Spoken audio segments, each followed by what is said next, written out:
We're here in CWF Studios, the calm before the storm, and I'm sitting here with the one and only Tyler Hill. Over 17 years in the wrestling business culminates to this moment.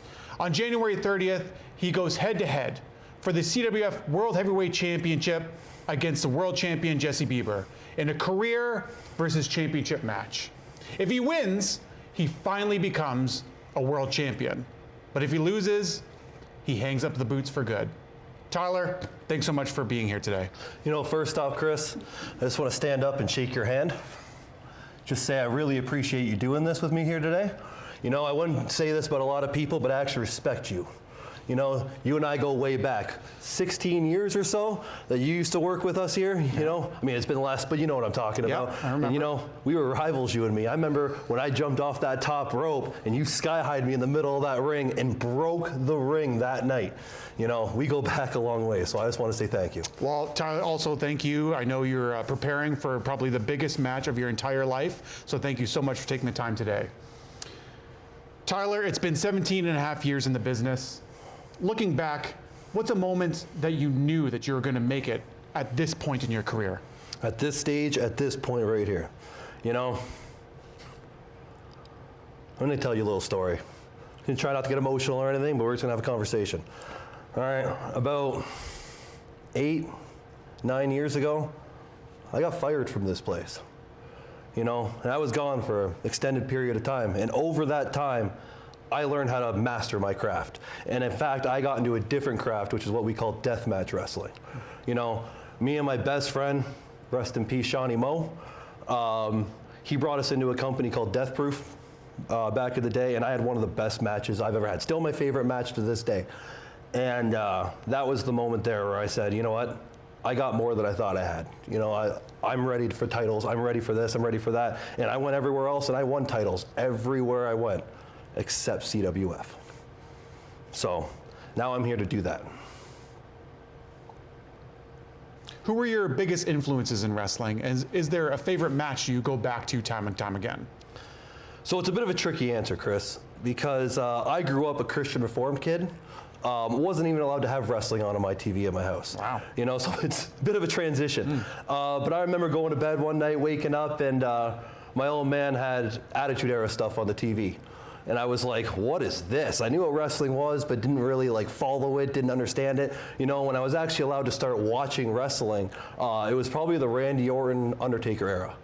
Now that match and that story that they told over those few shows that they had, just absolutely amazing. You know, I've never seen anything like it to this day, maybe Bloodline stuff, but never really seen anything like that. So that would be my favorite inspiration for wrestling, getting into it. You know, also, big AJ Styles guy. You know, you start thinking about TNA, you start thinking about that stuff. AJ Styles, Christopher Daniels, Samoa Joe, I mean, those guys, they were like the foundation of that next level of wrestling. That was the transitional period. You know, kind of like Nirvana coming in back in the day and changing music. Disruptors. You know, kind of thing, yeah. They were the guys that came in there and changed it. So, you know, big AJ Styles guy. What has been your proudest moment in wrestling so far? That's not even a hard question. The NWX Championship, the first time I won it. You know, that's when I first came back after being gone for those few years. You know, when I got called and, you know, me and Thorne went for coffee and he promised me the world and all the other stuff, you know, he needed help. You know, and there was a bunch of guys that just, they were almost there, but they didn't quite have it. When I came in, I saw the opportunity and I took it. And I became the longest reigning NWX champion that this company's had, and then became a 2-time NWX champion. Held that almost as long as the first time. So, proud moments, those have got to be them. Conversely, let's do the flip side of that coin. What has been the toughest challenge that you've run into in your wrestling career in the last 17 and a half years? Not gonna lie, I mean, it's gonna be a bit of a kind of answer, but hardest part is just keeping your head on straight. You know, there's a lot of drama in this business. There's a lot of people with opinions, a lot of egos. I mean, you know, we've had a lot of egos come in and out of this door. I mean, I got one myself. We all got these egos.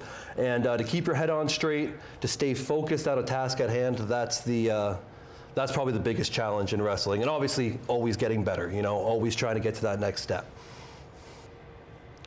Over 17 years in the professional wrestling business, you have shared the ring with countless talent.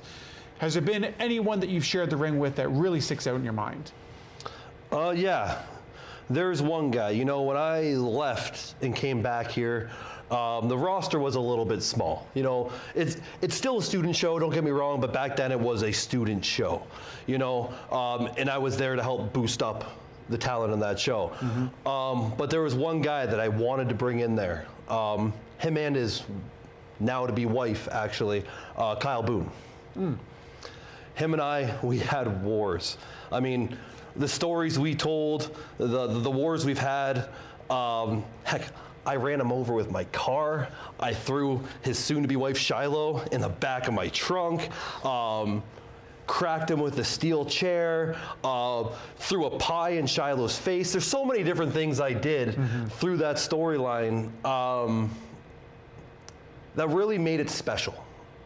You know, there was nothing really going on here, CWF or NWX related, to that scale. So to have that ball thrown on me and to have some of the best matches I've ever had with Kyle Boone, it was special. So he would have to be the biggest, one of the biggest rivals that I've had that stand out.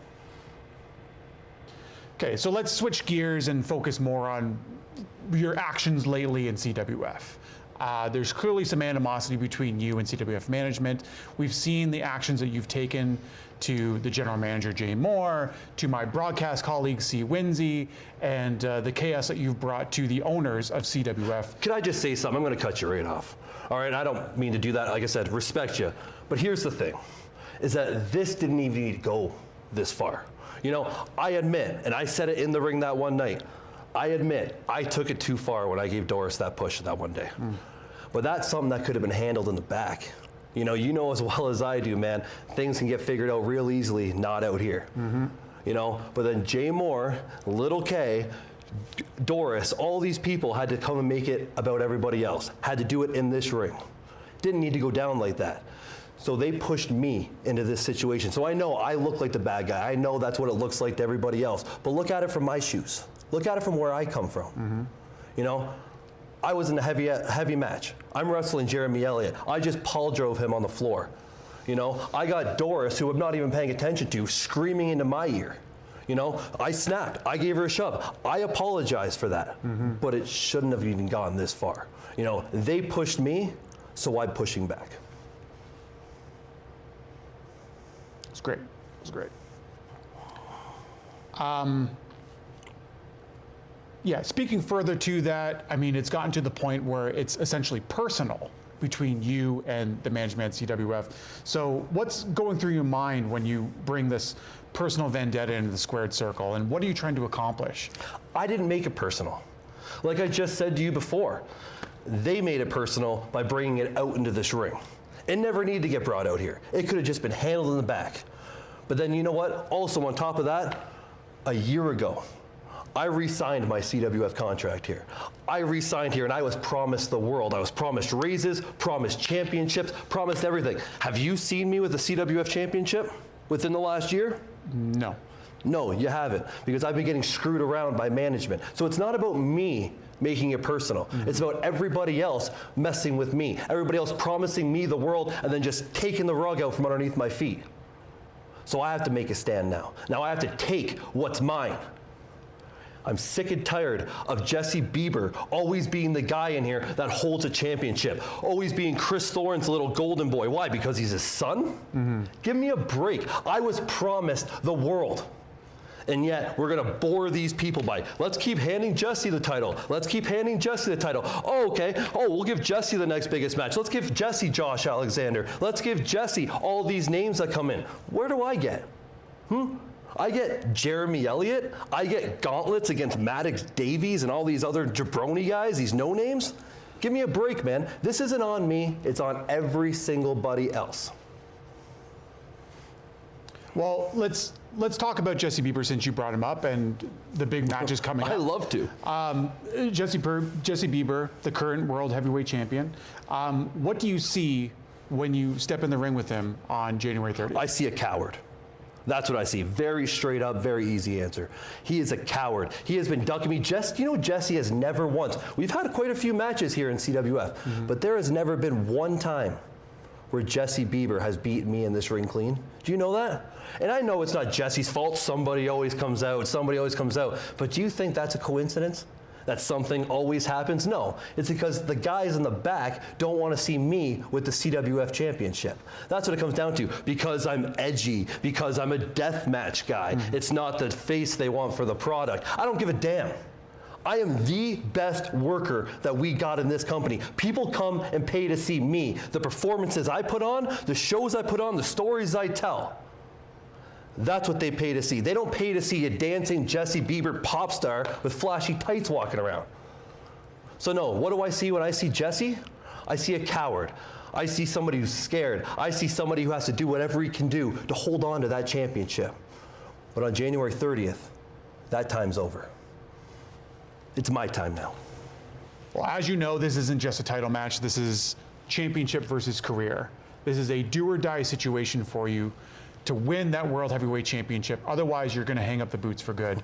How are you handling that pressure right now? The pressure? There is no pressure. Here's the thing. I am in the prime of my career. You know, tell me, how many 33-year-olds do you know that retire at that age? This isn't the UFC. This isn't MMA. So who's retiring at 33? Absolutely nobody. You see, the smart people out there, the fans, the smart marks, whatever you want to call them, the business has been left wide open. We all know how it goes, you know? And if people actually think I'm done at 33, people actually think that Jesse Bieber is going to beat me. Jesse has never once beaten me clean. We've said this. I've said this. Never once. So you want to talk to me about pressure? You better ask Jesse Bieber about pressure. Ask Jesse Bieber what the pressure I'm going to put on him on January 30th. After I pole drive him, after I curb stomp him, after I stretch him. He told me he's going to burn my boots. What does that even mean? Burn my boots. You know, people look at me like I'm the bad guy. He put my career on the line just so I could get a shot at what was already owed to me. I was promised the world, the CWF Heavyweight Championship. That's what I was promised. It's not about pressure to me. It's about pressure to Jesse and what I'm going to do to Jesse. I'm not even thinking about anything else besides Jesse Bieber, January 30th, CWF Heavyweight Championship. Do you have any specific words for Jesse Bieber right now? Which camera do you want me to talk to? This one, this one? Anyone, go for it. You know, Jesse, you made this personal, not me. You know, your family got involved with me, not me. Your mother slapping me in the face when this didn't have to be figured out is not my problem. Your father getting involved when he should have just been doing his job and sitting in the back, not coming into a ring trying to act like a superstar. Because we all know those days are far behind him. Jesse Bieber, you talk about wanting to burn my boots. You want to retire me. You want to put your championship versus career. Let me tell you something right now. You don't got the parts to beat me. And the fact that you say you want me to Bieber your balls, what does that even mean, Chris Summers? Bieber his balls? What does that mean? What does that mean? You know, it's all about a joke. It's all about something with you, Jesse. It's all about flashy dance moves, charisma, showing off to the crowd. What are you going to do, huh, when this isn't a scripted fight anymore? What happens when it becomes a real fight, Jesse? Huh? Explain that to me, because you've never been in a real fight in your life. You're about to be in one. Get ready January 30th, because I'm taking your belt. That's it. You're clearly confident, Tyler, and I wish you nothing but the best, but I do have to ask the question, what happens if you lose? If I lose? What kind of bullshit question is that? Well, it's a possibility. It's not a possibility. You know, I just came out here talking about how I respect you, how we've gone a long way back, and you're going to ask me a question about if I lose? I'm not going to lose. Losing's never been a thing for me. You know, in fact, Well, I'm done with this interview. I'm absolutely done with it. You know, I'm going to lose. That's what you think, that I'm going to lose against Jesse Bieber. No, Look at me. Have you ever seen me like this? Have you ever seen me in the prime of my career? I know you're just coming back. Have you ever seen it? Huh? Huh? Look, hey, I'm just... You saw what I did to Winsy. Do not throw this friendship away over a dumb comment like that. I'm absolutely done with this interview. You make me sick.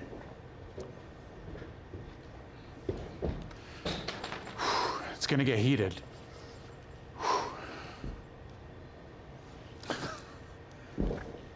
Whew. Okay. Speech all, gentlemen. Yeah. Yeah.